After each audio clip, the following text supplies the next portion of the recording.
Olá, caros alunos, aqui quem fala é o professor Maílson. Gente, essa é uma aula de Química para todos os alunos da Escola V7, né, turmas de primeiro ano.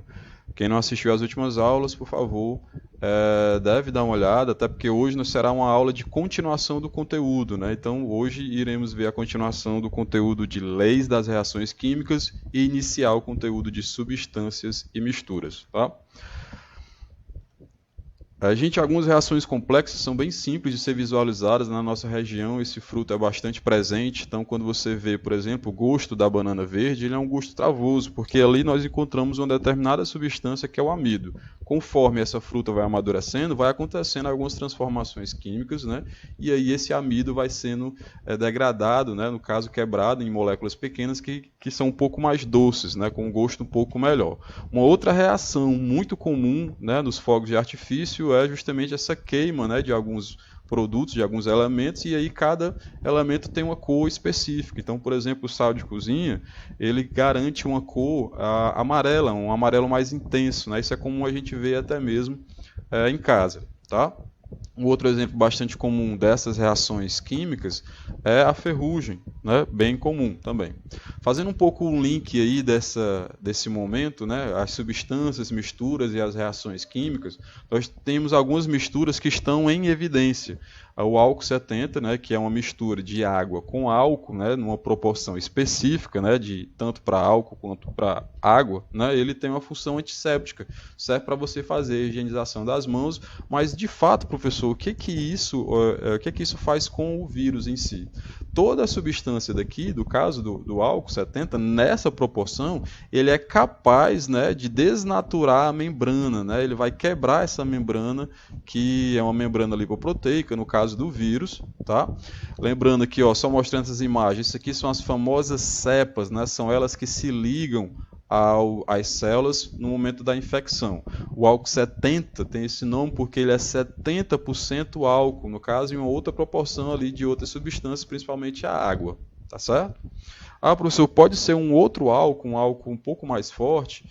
Olha, no álcool um pouco mais forte ele serve para outros tipos de micro-organismos, tá certo? O álcool 70 é específico aí para o coronavírus. E aí eu peço que agora você possa dar uma olhada nesse resumo, bate o print, anota no caderno, para que a gente não veja as mesmas coisas, né? Então, dê o print, faça isso agora, dê um pause, anote no caderno e a gente começa a nossa aula de hoje. Beleza? E aí, nosso conteúdo é sobre reações químicas, né? Dando continuidade, né? Na verdade, também pode ser chamado uma transformação, certo? De uma substância, onde os elementos que não mudam, né? Não desaparecem, eles simplesmente mudam esse arranjo, né? A composição da matéria está ali, tá certo? Mas a constituição de como a gente encontrou aquela substância, ela pode ser alterada. Então, como é que eu represento aí, né? No nosso meio, a uma reação química através de uma equação, certo? É uma representação dessa reação química, tá bom? Então, na aula passada a gente viu esse exemplo, eu tenho aqui duas substâncias, né? Essa seta é uma seta importante porque ela aponta aí principalmente a que está acontecendo uma reação química, e aí eu vou ter uma nova substância. Antes da seta, eu vou chamar esses ingredientes aí, né, de reagentes, certo? Depois da seta, eu vou chamar essas substâncias novas, que são novas, né, de produtos. Né? Eu também posso chamar de estado inicial da reação química e também posso chamar de estado final da reação química. Primeiro membro da reação, quem é? São os reagentes. O segundo membro de uma equação química, quem é? Os produtos. Tá certo? Então, para ficar mais simples, eu vou pegar aqui um exemplo bem comum, né? Vou colocando esses ingredientes como um achocolatado, como um leite condensado. Vai ser aquecido, esse é o sinal de aquecimento, né, de uma substância, né? Está aí no momento da reação, foi por isso que essa reação aconteceu, certo? E aí o meu produto final aí, ó, quem é? O brigadeiro, tá bom? Então, o estado inicial são os meus reagentes, achocolatado e leite condensado, e o meu produto aí, no caso, é o brigadeiro. Tá? Para ficar um pouco mais parecido com a equação química, a gente pode colocar, por exemplo, as gramas, o peso de cada um, né? Ou seja, quantas vezes foi repetido esse Nescau, esse leite condensado, o achocolatado, o leite condensado, e aí no caso também que estado físico eles estão. Vamos lá, como é que ficaria? Então, aqui o Nescau vai estar com 365 gramas, ok? E aí ele está no estado sólido. O leite condensado aqui está com 300 gramas e está no estado aquoso, que não é nem sólido nem líquido, tá? E aí eu tenho aí, o produto final, que é o brigadeiro. Olha só quantas gramas, se eu somar aqui antes da seta, né? Quantas gramas eu teria? 300 com 365 vai ter a mesma quantidade de gramas de antes e depois da seta, né? Olha só, meus produtos, 665 gramas. Se eu somar esses dois dados aqui, também vai dar 665 gramas. Ok? Então, os meus reagentes e os meus produtos. E aí, para que a gente possa ver, professor, aí é uma equação química agora. Poxa, a gente acabou de fazer uma equação química com nomes populares. Aqui a gente vai ver exemplos, vocês não são obrigados a saber esses nomes agora ainda, né? Mas pelo menos entender um básico da reação. Tá? Então, por exemplo, nessa primeira substância, eu tenho o quê? Eu tenho 3 letrinhas aqui diferentes. Então pode ser que cada uma delas represente um elemento. Se você já viu tabela periódica alguma vez na vida, sabe que os elementos são representados por letras, né? Tá certo? Letras maiúsculas com minúsculas, né? Sempre uma primeira letra representa um elemento novo. Então aqui eu tenho o elemento C, que é o carbono, o H, o hidrogênio, e o oxigênio. Nessa substância aqui, que está circulada, eu tenho 3 elementos. Nessa outra bem aqui, eu só tenho o oxigênio, ó. Não tenho outra letra, né? Tá certo? Então, ó, um elemento. Cada uma dessas aqui, ó, depois da reação, né, eu tenho 2 elementos, o carbono, o oxigênio, o hidrogênio e o oxigênio. Cada uma delas eu tenho 2 elementos diferentes. Ambos, antes e depois, eles têm que estar na reação. Lembra, um elemento não morre, um átomo não morre. Ele pode mudar de forma, de arranjo, né? Ele pode partir para outra substância, mas no caso ele não morre, tá certo? Então, nesse caso aqui, aqui do lado, né, antes da seta, eu tenho carbono, hidrogênio e oxigênio. Vamos ver se depois da seta eles estão, né? Então, ó, carbono, oxigênio e hidrogênio. Antes e depois, eles ambos estão, certo? E observa, né? Vamos ver aqui quem são os reagentes. Professor, são todos esses aqui antes da seta, tá certo? Depois da seta, como é que eu chamo? Chamo de produtos. Então, você já está sabendo fazer essa leitura de uma equação química. Antes, quem são os reagentes, quem são os produtos, tá? E aí, essas letrinhas que ficam entre parênteses, né, a gente vai conhecer agora. Então, por exemplo, toda vida que tiver um elemento, né, uma substância lá nessa reação, e eu tiver aqui um S do lado, significa que ela é sólida, ela está no estado físico sólido, tá? Se tiver um L, vai ser líquido. Se tiver um G, ó, do jeito que está aqui, entre parênteses, vai estar no formato gasoso, né? No caso, no estado gasoso. Se tiver um AQ, aquoso, ou seja, está meio líquido, meio sólido, uma semelhança com gel. Se tiver um item, uma letra C entre parênteses, significa que é um cristal ali, ou foi cristalizado. E aí, nesse caso, se tiver um PPT, né, é um precipitado. E é coisa para as nossas próximas aulas. Tá certo? Mas lembre-se que essas letrinhas que estão entre parênteses representam o estado físico. Tá? Então, olha só aquela mesma reação que a gente viu no slide anterior. Tem um L bem aqui, né? Esse L significa que está no estado líquido. Certo? Esse G aqui significa que está no estado gasoso. E aí, no caso, esse outro G no estado gasoso, professor, o V o senhor não colocou, porque é pouco comum. Tá? Eu resolvi colocar aqui porque é assim que a equação é. É no estado de vapor. Né? Vapor e gás são coisas diferentes. Tá certo? Para a química, né? Então, quando você vê, né, eu vou pegar essa molécula bem aqui agora, ó, vou pegar essa molécula bem aqui agora, eu vou isolar ela. Tá bem aqui, ó. Certo? Então, quando você vê uma estrutura como essa, onde tem vários elementos juntos, a gente chama de molécula. Tá? Essa molécula, né, é o termo, como nós chamamos, um aglomerado de átomos. Né? Principalmente, aqui no caso, tanto faz serem diferentes como serem iguais, é uma molécula. Tá certo? Então, nesse caso, quem são esses números que estão ao lado dos números, né? Na frente dos elementos? Eles são chamados de índice, tá? Então, a molécula ela é representada por uma fórmula que nós chamamos aí de fórmula molecular. Nessa fórmula é obrigatório ter o quê? Quem são os elementos? Quantos elementos? Qual é a quantidade de cada elemento dentro dessa molécula? Então observa aqui, esses números que tem ao lado da letra, né, que representa o elemento, é o índice de repetição. Tá? É o índice de repetição do átomo. Ou seja, aqui está dizendo que esse elemento bem aqui foi repetido quantas vezes? 2 vezes. Ó, C2 foi repetido 2 vezes. E onde é que esse índice fica? Fica na frente, gente, na frente do átomo. Saibam os números, tá bom? Olha esse hidrogênio aqui, vamos lá, esse H aqui, ele foi repetido quantas vezes? 6 vezes, tá? E o oxigênio, professor? O oxigênio não tem número. Quando não tem número, eu vou entender que ali tem um 1, tá? Que você já consegue ver, que só tem um oxigênio, tá? Esse outro número que fica antes da molécula, ele representa aí a proporção de repetição dessa molécula.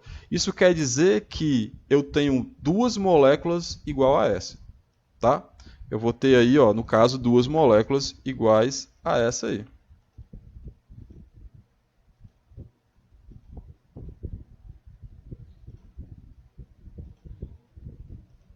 Então, se eu tivesse um 3 aqui, seriam 3 moléculas iguais a essa. Ou seja, ela fica antes da molécula, tá bom? E quer representar quantas vezes essa molécula é repetida, tá?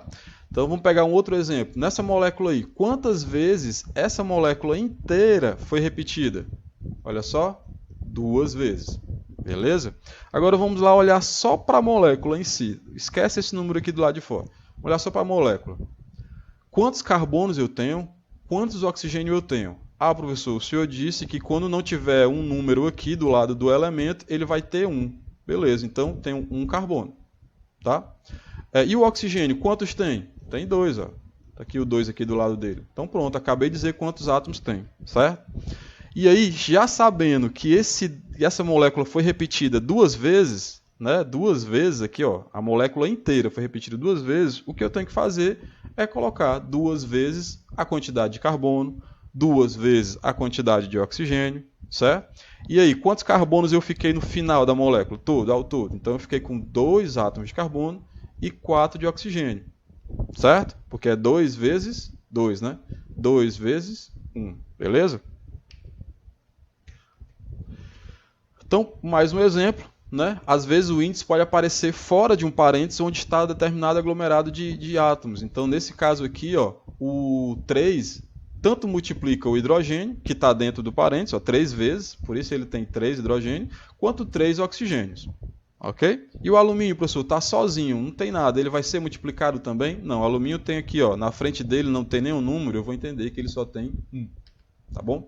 Então, quantos átomos antes e depois da reação? A gente pode fazer essa mesma conta e a gente vai observar que, se eu for observar naquela reação que eu passei para vocês desde o início, eu vou ter a mesma quantidade de elementos, a mesma quantidade de átomos. Observe aí, dê um print, dê um pause e observe quantos átomos eu tinha antes e quantos átomos eu tinha depois da reação. É muito importante você fazer esse teste, tá certo? Ok? Deu esse pause, maravilha, então você observou que a mesma quantidade de elementos que eu tenho aqui antes, eu tenho que ter depois. Tá certo? Então, se você fazer esse exercício agora no caderno, faz isso mais uma vez e tenta fazer esse teste. A gente vai resolver aqui alguns, tá? Vamos praticar. Quais e quantos átomos antes e depois da reação? Vamos observar só aqui, ó. Antes da reação, eu tenho 2 elementos, o H, nesse aqui, tá? Nesse exemplo, e o cloro, tá?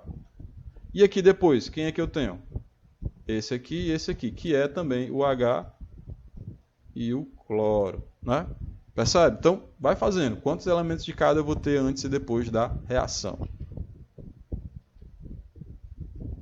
Então, beleza. A gente, quando está estudando, a gente vai conhecer um novo conceito, que é o conceito de massa atômica, que é a massa do átomo, tá certo? Então, nesse caso, não vou chamar de peso, vamos chamar de massa atômica, que é a massa aí das substâncias, né? A gente lembra, a gente está estudando as leis das reações químicas. As leis ponderais, né, são as leis relativas às massas das substâncias.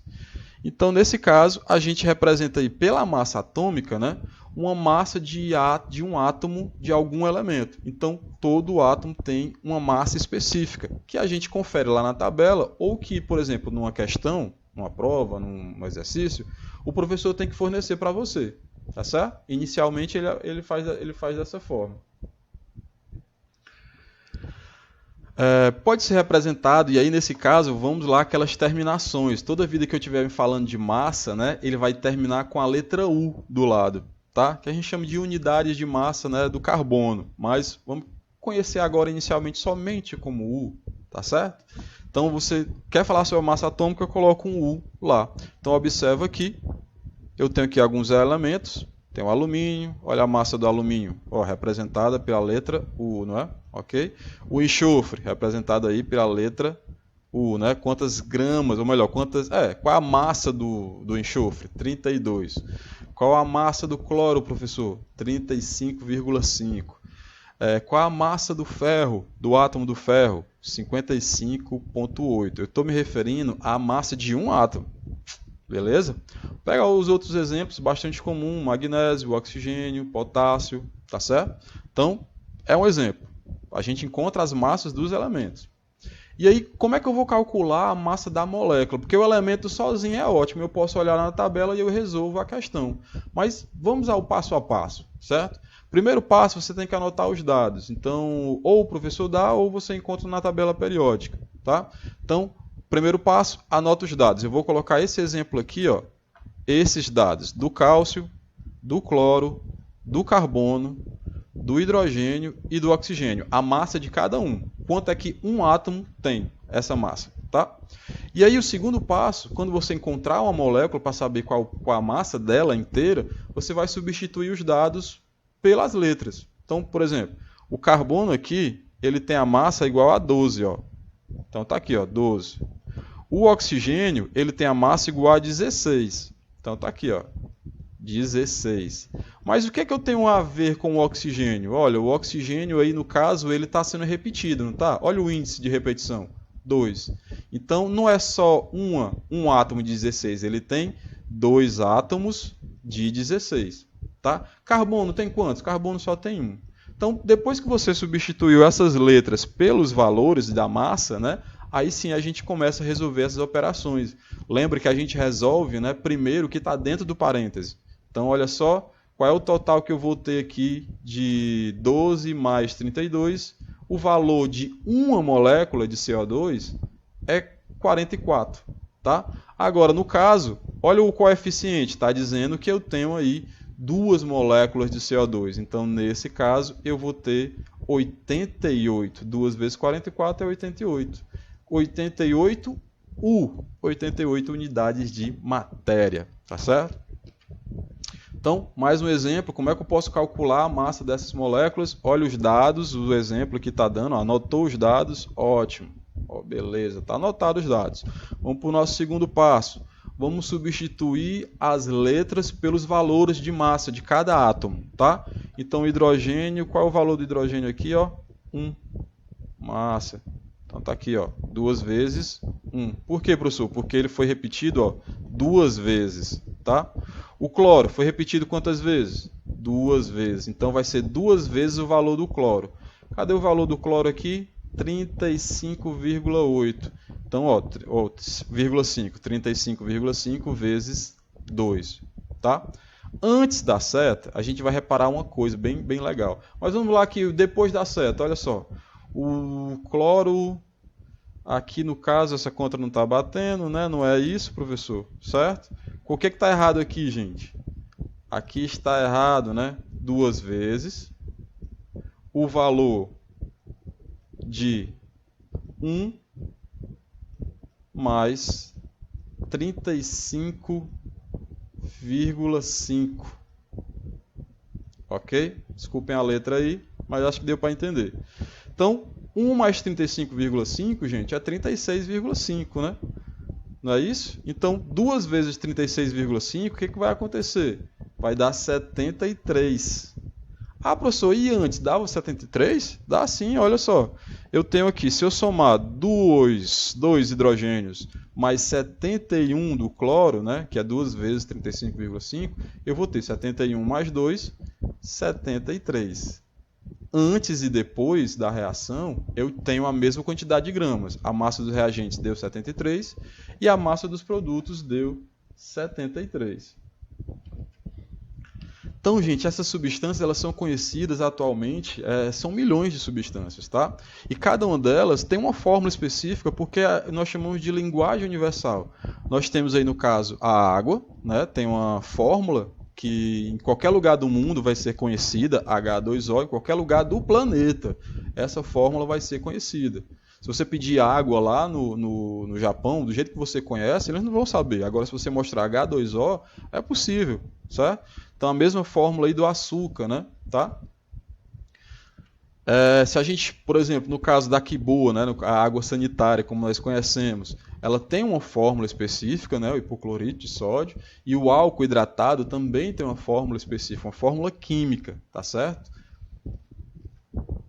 Então, nem tudo é cozinha, né? Quando você observa duas substâncias onde você não vê diferença entre elas, uma, no caso aqui, nesse exemplo que eu estou mostrando para vocês, pela visão, você consegue ver que essas duas substâncias são iguais. Mas, ó, uma é água pura, sem gosto, né? No caso, sem cor e sem sabor.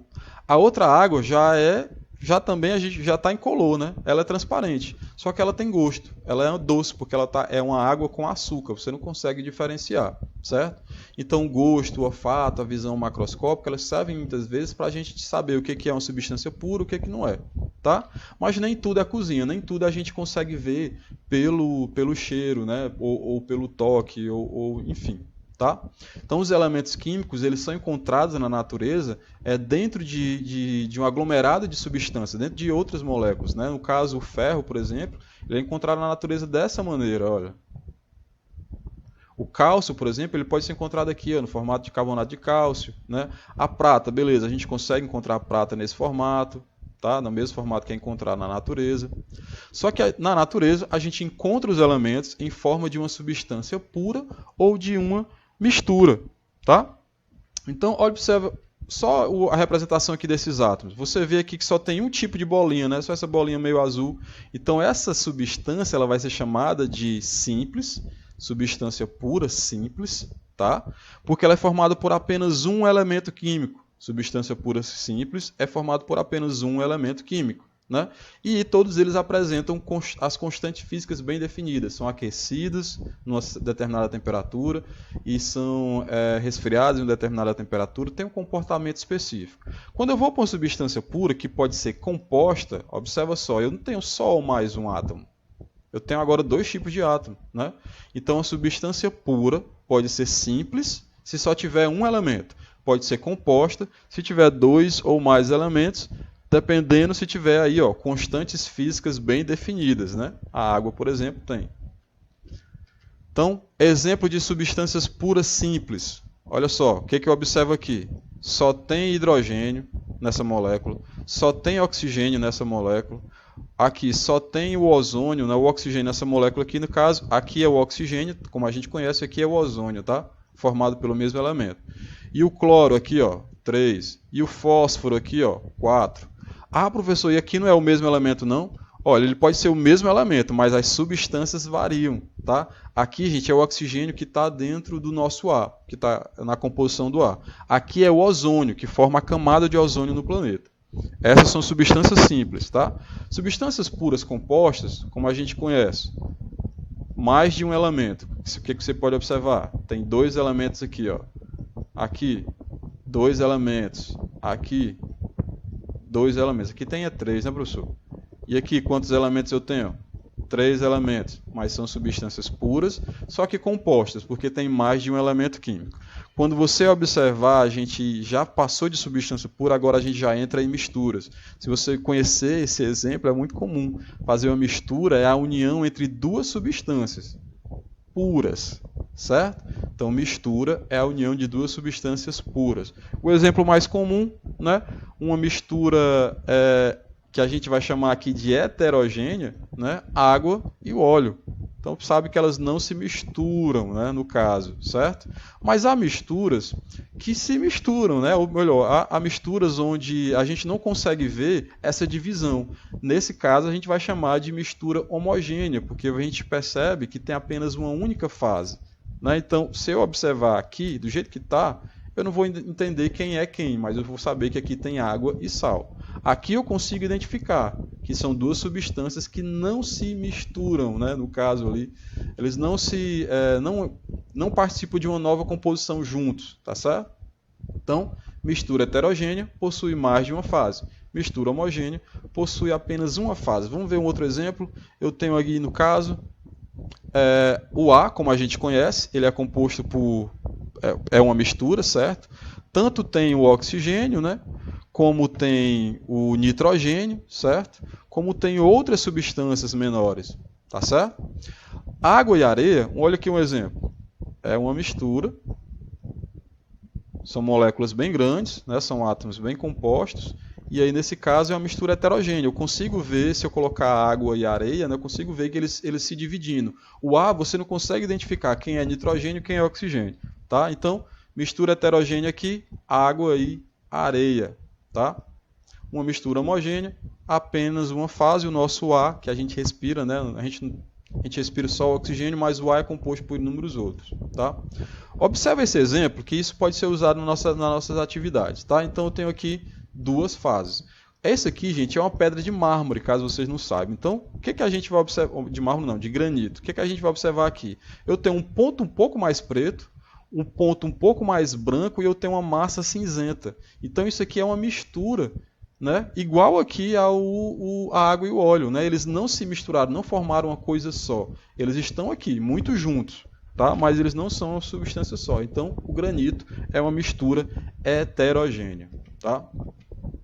Então, mistura homogênea é toda mistura que apresenta uma única fase. Um exemplo aí, para que você possa dar o pause e fazer essa anotação. E uma mistura heterogênea é toda mistura que apresenta duas ou mais fases, né? Que você possa também dar o pause e fazer essa anotação aí no seu caderno. Tá? Granito, leite. Ah, professor, o leite é heterogêneo, a gente não consegue ver, consegue sim, tá? Vou já mostrar. Então olha só para esse exemplo, fazendo aqui uma resolução, praticando. Aqui eu não consigo identificar, então eu vou chamar ela aqui de homogênea. Pode ter água, pode ter sal, pode ter água e açúcar. Aqui eu já consigo identificar duas coisas diferentes, ó, a água e esse outro material. Aqui, gente, a gente vai dizer que tem duas fases, certo? Porque eu consigo identificar dois componentes aqui bem divididos. Já nessa outra mistura, eu consigo ver, ó, três fases, né? Três componentes bem divididos, tem três fases.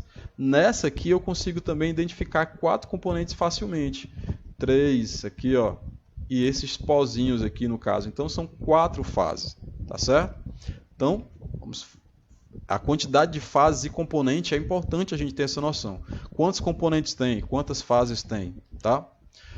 Então vamos pegar aqui uma resolução de um exercício para que a gente possa finalizar essa nossa aula de hoje. Então diz o seguinte: observe a representação dos sistemas 1, 2 e 3 e seus componentes. O número de fases em cada um é respectivamente. Observa aqui, eu tenho aqui a noção de que isso parece que é gelo, tá? Gelo, né? Pronto, beleza. Então, no componente 1, eu tenho óleo, tá aqui o óleo, água e gelo. Quantas fases eu tenho? Ah, professor, eu tenho 3 fases aqui.